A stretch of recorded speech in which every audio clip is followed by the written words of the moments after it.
Hello, and welcome to The Reading Room, the podcast brought to you by your Rowan County Public Library. I'm Morgan. I'm Atlanta. And I'm Emery.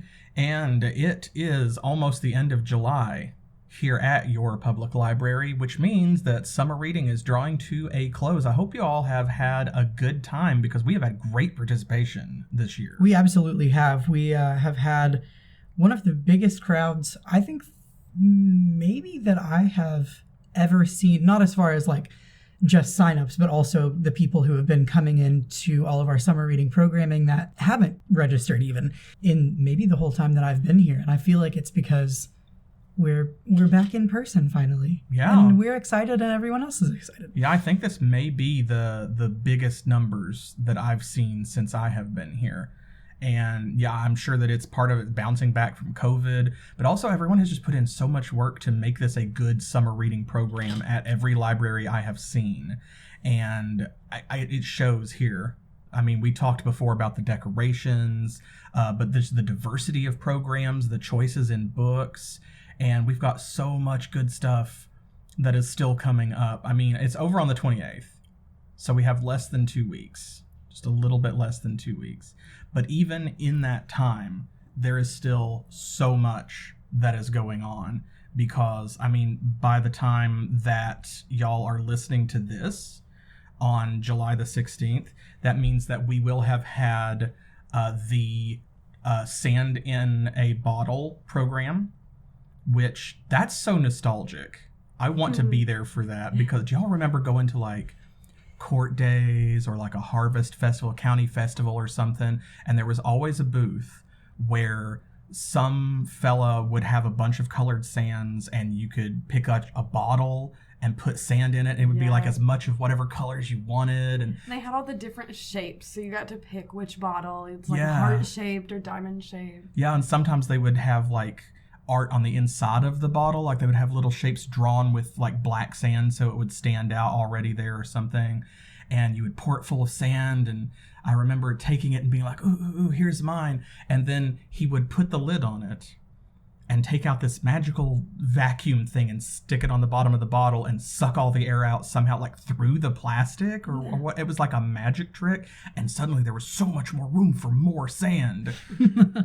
And it's like, oh, I gotta go back.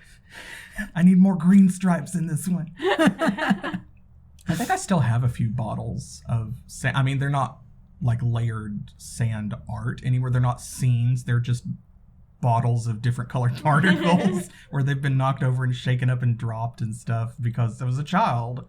So sometimes, you know, like just like today, sometimes you get fumble fingered and it takes you 17 tries to pick something up, and you start contemplating your life and if it's worth it. But when it's colored sand, it is.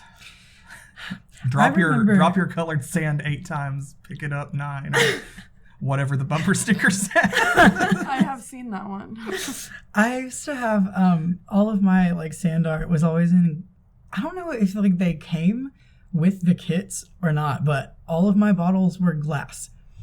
And I thought I was so cool for having glass bottles to put my sand in. I was like, yeah, all my friends, their sand is in plastic bottles, but my sand is in glass bottles. And then, of course, I was like 10. I'd just break them all. Like, they just shattered. Well, it's fine. If you're bougie enough to have all glass bottles in your collection, you can probably afford another bottle if you drop one.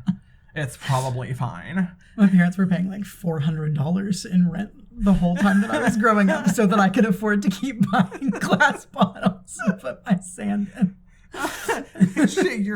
your mother, like, you know, working day and night, slaving over 3 jobs so she could afford to put glass bottles on your shelf. What a privileged upbringing. Oh my God. But so yeah, we're gonna, I don't know if our bottles are glass or plastic. I'm not sure. In this economy, who knows?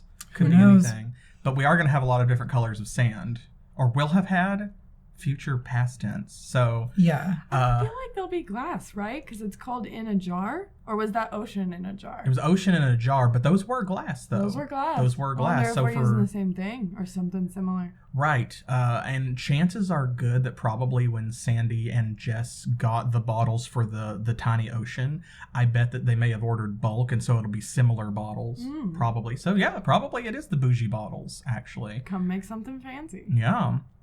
And then there's going to be the chalk art contest, which is the same night. And I can't wait to see, because of course, as of this recording, it hasn't happened yet. By the time you're listening to this, it'll be over, but the art should still be out there. So swing by and see what everybody has put on our sidewalk, because everybody's going to come down and compete to cover our sidewalk with the coolest ocean themed chalk drawings. And the winner is going to have gotten a $20 Walmart gift card. All of that's on the, you know where to go, right? RowanCountyLibrary.org/summer-reading. You've been listening to me on the radio. You've heard it. You know what the website is. Get out there, get all the information about summer reading. Thursday, we have kind of a game night. It's a fun activity night for, it's aimed at kids 3 to 8.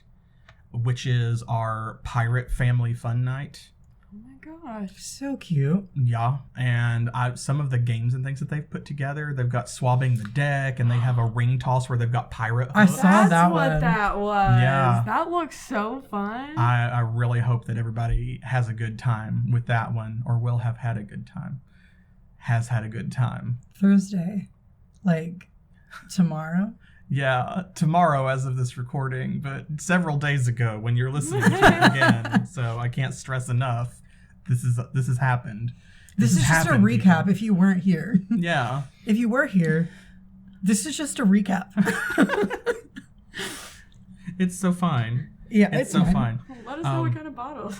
Yeah, let us know what kind of bottle you put your sand art in. What bottles were they? What kind of bottles were they?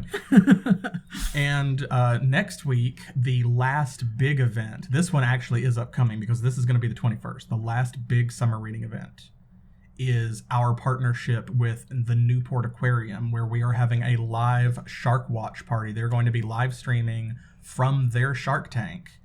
And their experts are going to be doing like a Q&A about the sharks and stuff. And that's going to be a hybrid event. So we are going to have it up on the big projector screens in the community room. Come in person. There will be refreshments. There's going to be a Q&A where you'll be able to like ask live questions after the show is over, after the initial presentation.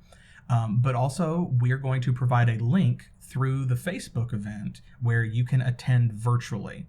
So you'll be able to tag in over Zoom and still be there if you cannot make it here to the library for that, which is really cool. And we're trying to keep doing a little bit of that sort of stuff because we found during COVID that, a lot of people benefited from it. And now that the cat's out of the bag, y'all know we can do it. It's like, well, I don't want to deprive anybody who could benefit from remote or virtual services from having those. So absolutely, we're going to keep doing it if we can, anytime that it is appropriate. So look forward to that. I'm really excited. I'm just upset that there's not going to be a shark here. I've just had the largest brain moment, and I'm so disappointed. Oh. That no one thought of it. Sonic has a Shark Week slush right now. That's true. It is so cute. I saw it on the app. It's like a blue coconut slush with strawberries in it, strawberry filling to make it look bloody, I guess. And then it has little shark gummies. Well, I mean, we work with local restaurants to cater events off and on, pretty consistently. I wish there was a way for them to get up here and actually do that, because they probably would be on board if we could contact. But the thing is, you'd have to have a mobile freezer or slushie machine that they could bring up here to make the slushies and hand them out over the counter from the kitchen or something. And I'm guessing they probably don't, because they've got an app, but I don't think that Sonic is one of those restaurants that caters. Ooh. DoorDash 50 of the... Could you imagine being the DoorDash guy who gets that call? I need 50 Shark Week slushies from Sonic. Just No. No, you know what? Today's the day that I don't need this job anymore. Today's the day that I don't need this job, and the day that nobody needs 50 of these slushies. Yeah. Looking at your phone in panic and just, I'm sorry, what? That, I can't, I can't really, repeat that?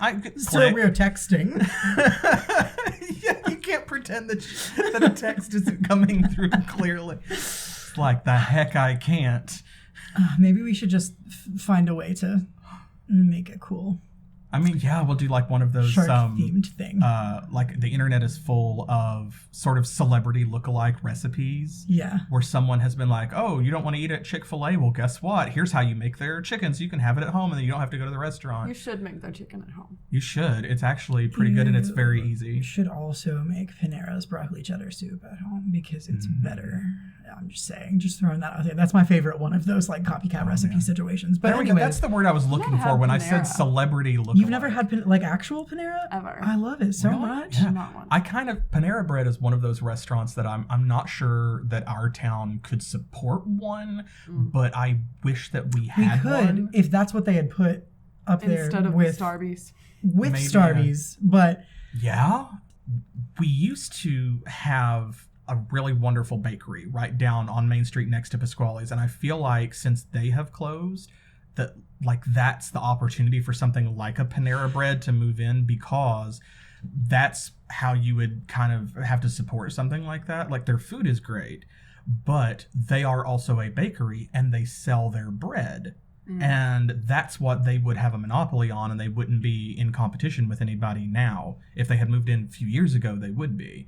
But now that's an exclusive thing because there's nowhere around here that you can realistically go and get a fresh baked loaf of bread, especially since Rise and Roll retired. Don't even talk to me about Rise and Roll. I'm still so sad. I have spent the entire summer crying about Rise and Roll not existing anymore. I just want a fireworks sandwich. I don't know what Rise and Roll is. Oh, that was the best food truck that we had. They had a Stonefire oven attached to their truck where they made fresh pizza. Beautiful. But they bake all of their own bread, and they would sell bread also. And they had, like, for example, a candied ginger, apricot, and walnut loaf that was really good. Oh my God. But you could also get stuff like just, baguettes or sourdough or French bread. And so they made all their own focaccia for pizza dough, and they had... cookies, the best cookies. Yeah, their chocolate chip cookies and stuff were so good. Even their salads were good. Which all of this in a food truck? Yeah. It was amazing. It was literally the greatest thing. They retired because they had previously had done the brick and mortar restaurant deal. And because I mentioned to them one time, I was like, you guys are so good and everybody loves you. You should open like a physical restaurant. And they were both like, no, we've done that. We did. And that's why we have a food truck now, is because we don't want to do that anymore. That life's not for us. And they did it for, a few years. And I guess they got what they wanted out of it. And now they're retired. And they sold the truck and the oven to Reno's, I believe, I think. So they don't do it anymore. They do, however, still teach cooking classes. Oh, that's lovely. Yeah, they teach cooking classes. Yes. That's super cool. Yeah. Well, which is great. I guess we have to take over Rise and Roll now. Or it's our civic duty. Or invite them here to teach a cooking class. That's realistic. Are you a genius? So hit us up if you want a cooking class. I know that's something that other libraries have done, and we have Chow Club. No, we literally have people ask about it all the time though, because people will come in and if they've never heard of Chow Club or like been to it, they think that's what it is. They'll be like, "Is this a cooking class?" And they're still pretty excited about the fact that we have a cookbook club that like is basically just a potluck event. Like they're like, "Oh, that's really cool too." But we have enough people asking that like I know we would have interest. Absolutely. So we should. And every time something like this comes up, whether we're discussing it casually or whatever, I always want to emphasize to anybody who's listening or anybody who comes up here and has a question, if there's something that you want from us, something that we are not doing, or something that you want a different version of, let us know. And of course, in writing is always the best, but that can take any form. A written comment dropped in our suggestion box, a note or a letter to one of our programmers or to any of the staff, a comment on social media. You can tweet at us, leave a message on Facebook, DM us. All of that is fine. But let us know if you say, oh man, Lego Club sounds a lot of fun. What's the age limit? Oh wow, only 12? Well, I would love if there was an adult version of Lego Club. Let us know. We hear that a lot. Too. Yeah. See, let us know. Specifically Lego Club. We do hear that a lot. Yeah, because we had some tech programs that I ran for a while back when I was doing IT. And I did some advanced Lego like robotics classes for seniors. I remember that. I remember the little the cat. Yeah. Yeah. The cat we built that like if you pet it would meow and stand up and sit back down, or there's a guitar you could actually play. Yeah. And so cool. Our senior patrons got really into that. So if there's something like that you want, feel free to request it. Don't be shy. Ask us for things. If you came to our beekeeping event and you want more gardening programs and stuff like that, or more horticulture, more farming stuff, we can partner with like the local county extension office. We can partner with FFA out of the high school, stuff like that. We are interested in doing those things, but sometimes it's our idea and sometimes we miss the obvious things. So let us know if there's something that you want to see, if there's something that would benefit you or that you think would be good for the community. Tell us. And that's what we are here to do, is to provide information and education. And we are always out here putting out what we think that people need to know. But if there's something that you want to know, that's why we're here. And then if you've asked for it, we know for sure that somebody's interested. Whereas everything else is kind of like, well, we hope, we assume, right? We believe that someone will be interested. We think they'll like it. We hope they'll like it. I hope they'll like it. Yeah, I think the idea of a cooking class would be really great, especially there are 2 times a year when something like that would be perfect. And both of them are times when it's a little bit slow here and there's kind of a gap in things like not necessarily programming, but themes. Like in July, you have Independence Day and then nothing happens until Labor Day, right? Unless you count going back to school as an event, which for us it is. But in terms of holidays, there's not. So July is cooking out and grilling out month, right? Like that's hot dogs and hamburgers and steaks and being outside and family reunions, right? Picnics. So that makes a lot of sense. And since we're not doing other things, you come in out of the heat, learn how to cook something, right? Maybe take that dish to your family reunion, impress your friends and family with things you learned at the public library.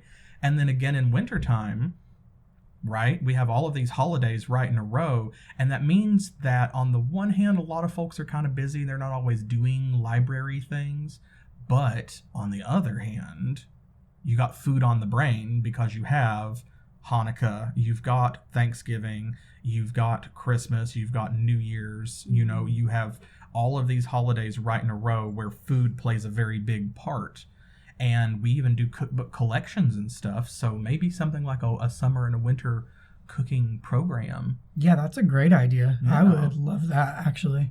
Because we're blessed to have a kitchen, and not every library does.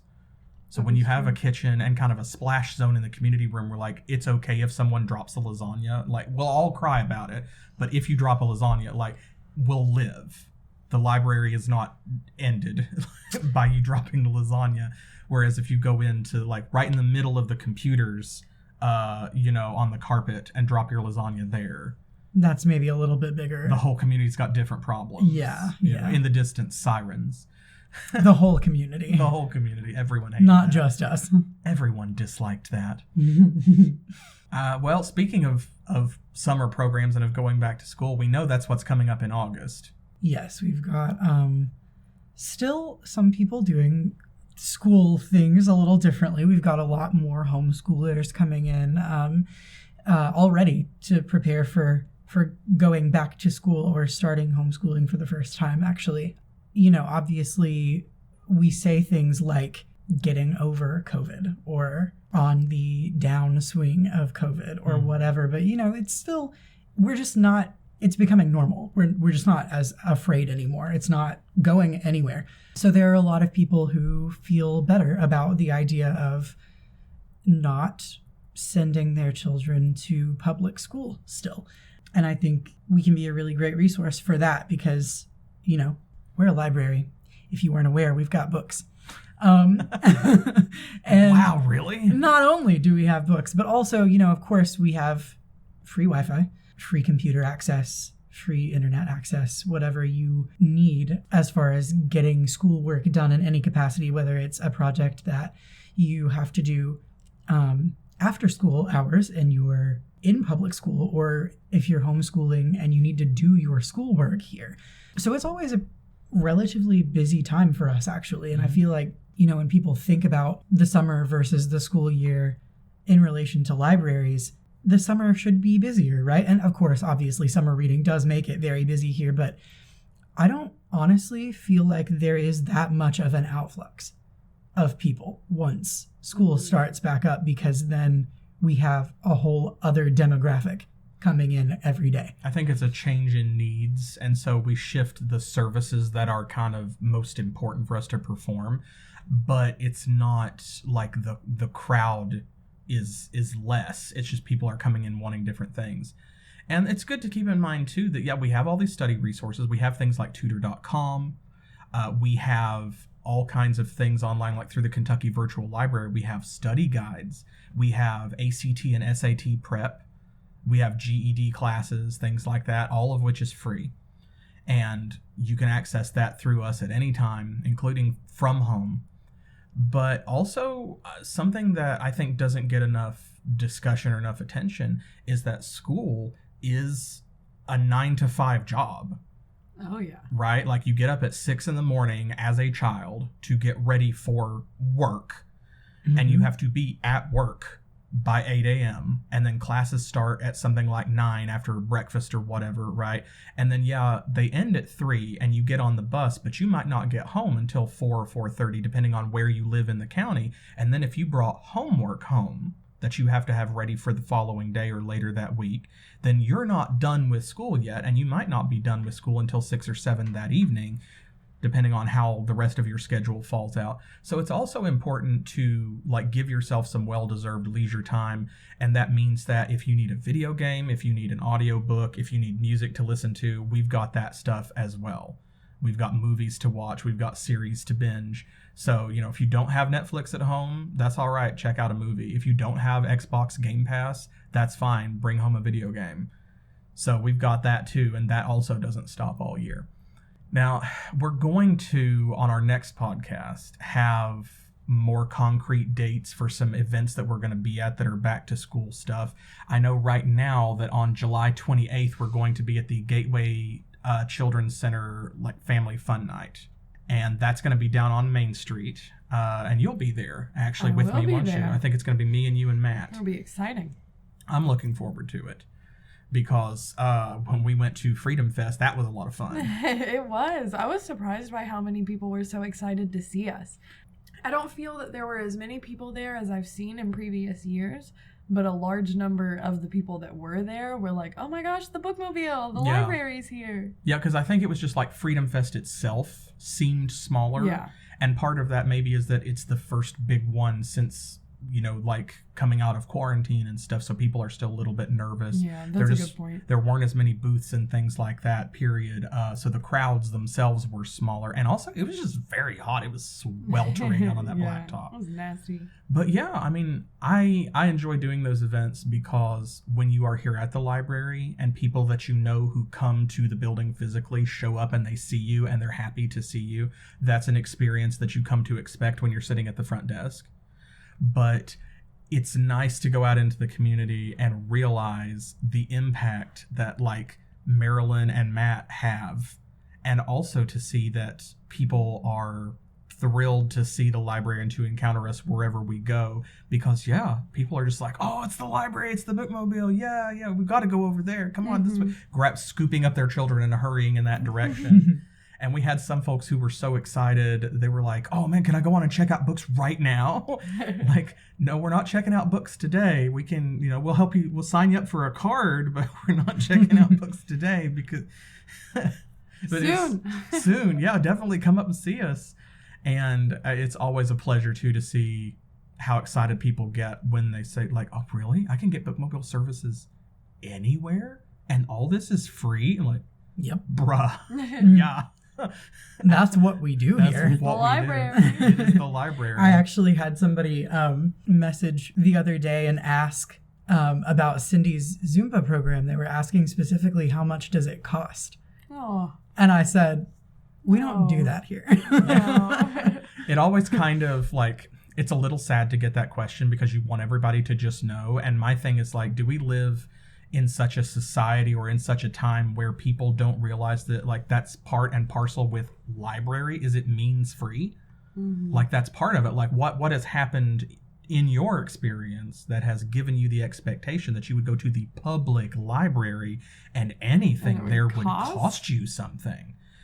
You know, that's very upsetting to me that people would think that we would ever charge them for anything. And I don't know how they get that idea. And I wish that I did so that I knew how to fight back against that idea better. But it is also likewise always a pleasure to be able to tell someone, no, that's not how we roll. We don't do that here. We don't do. Yeah, we don't. I almost wonder if it's like when we charge for something, it's something like printing where our materials are being... Like, when you borrow a book from us, you bring it back. When you print something on our paper, yeah. You're taking that paper with you and the ink with you. And so clearly it's not a large charge. It's only 10 cents a page to print with us. As long as it's in black and white, or, 50 cents if it's in color. But anyway. It's hard not to finish. We have to. Because, like, what if somebody's listening and they're like, well, you said it's not much, but how much is it? But anyway, I wonder almost if a lot of the time people expect our programming not to be free because we provide the materials. Maybe that's part of it. Because, yeah, that's kind of in the same vein, like, we don't have late fees, but we charge to replace something if you lose it. Right. So if you don't bring it back, if we cannot recover the materials, then that's when it costs you something because those materials belong to the community. So the community has to recoup those losses. When we're hosting something, we expect you to have those materials. We know that we're giving them out to you. So yeah, like when we planned the program, we planned to give them away, and that's part of it. That's a really good point. I feel like that is like the difference is if you come in to print something, you are asking us, can I permanently use this resource? Whereas if we are doing a program, we are saying, will you please come permanently use this resource? It's like a gift. Exactly. We're giving it to you rather than you accepting it from us. I have found it helpful and gotten a really good response when someone asks, is this free? Or a lot of times I'll hear, how can you all afford to give all this stuff away?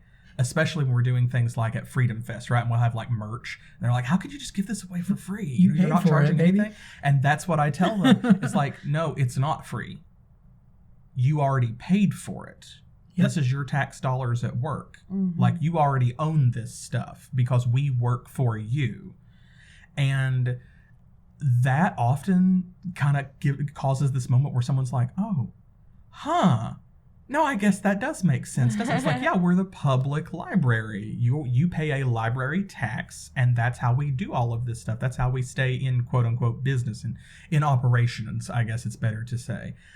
So, yeah, when we do these programs, that's one of the reasons we want people to come is because you're entitled to these programs and things because you have already paid for them. That's how we do them. So we want you to come and benefit from the tax dollars you have already spent. We want you to reap the benefits of what you've put in. We want you to get something out of it. And that's why it's so important to us, too, that you do ask us for things that you want and are interested in that you are not seeing, because we want you to feel like it's worth it. We don't want you to feel like you are paying for nothing. Yeah, we have to. And you are paying for us. Yeah, so we have to support the whole community. That means representing everybody who lives here.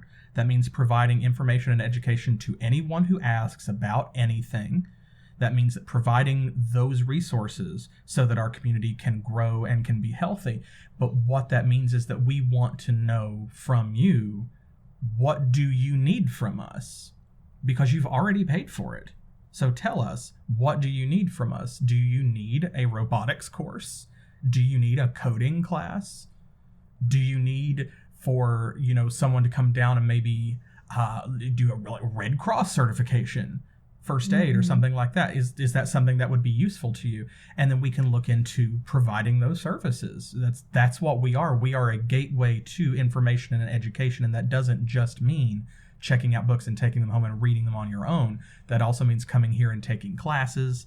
coming here and participating in some kind of activity where you learn something.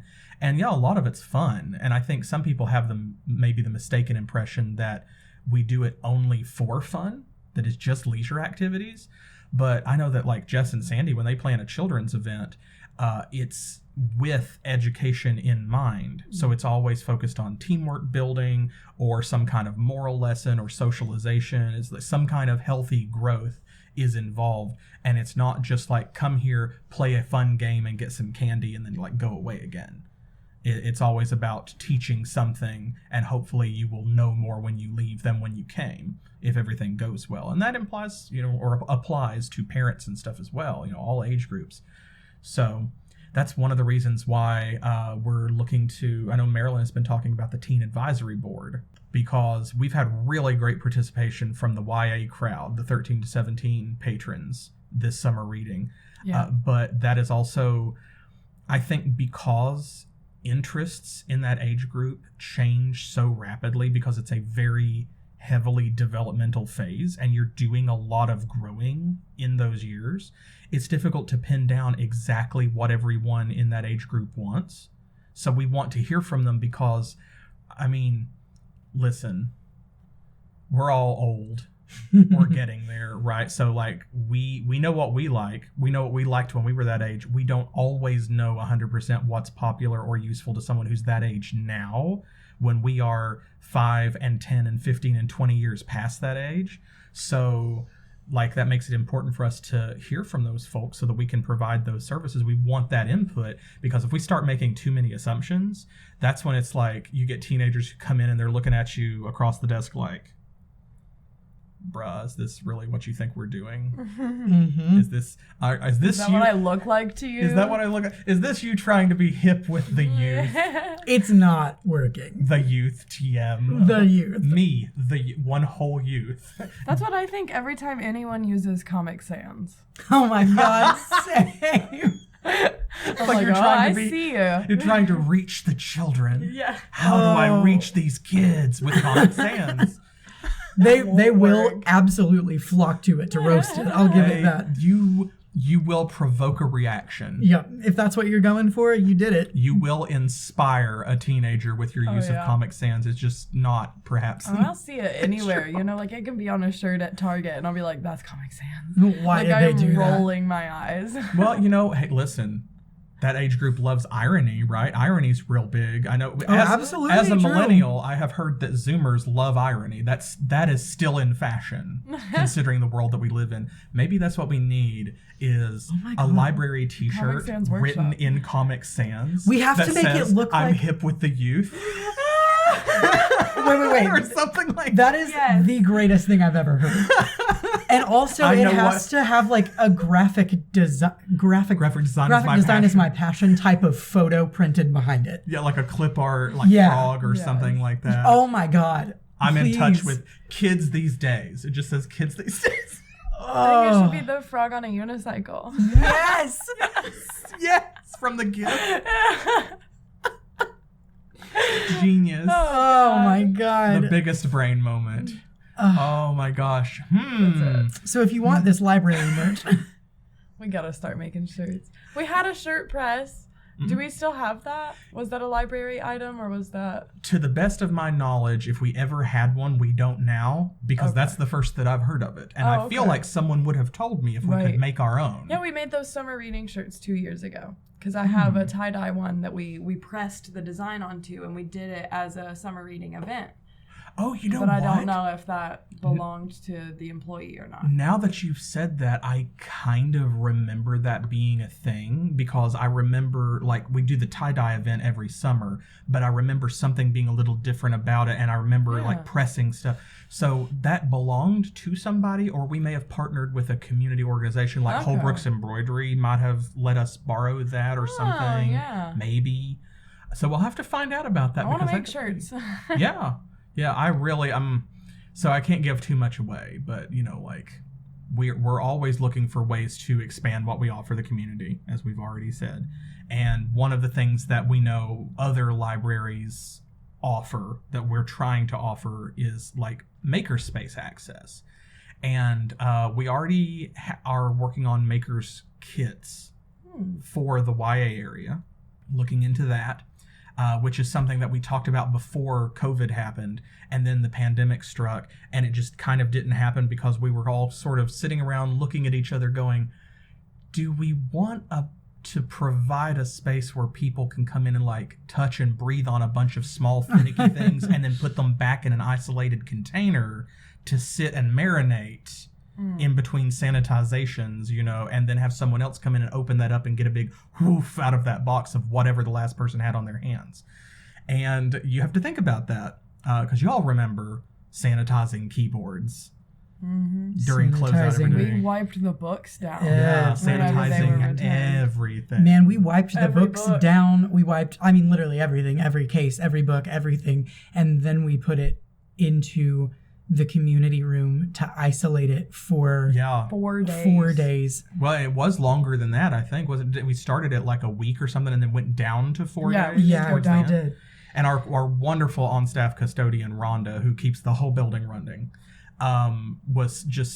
she was on top of it, and she always keeps this whole building spick and span. Oh yeah, and she's the most excellent woman. She really is. We would die without her.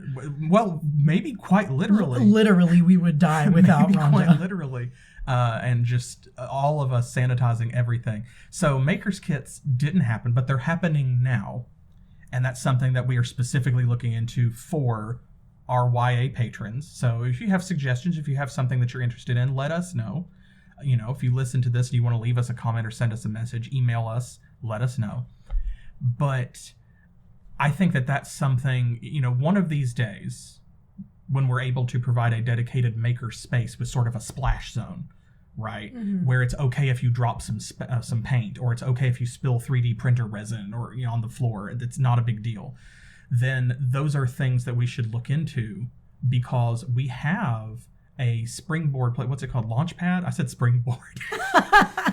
Why did I say springboard? Launchpad, or the innovation Launchpad down on Main Street. Innovation springboard.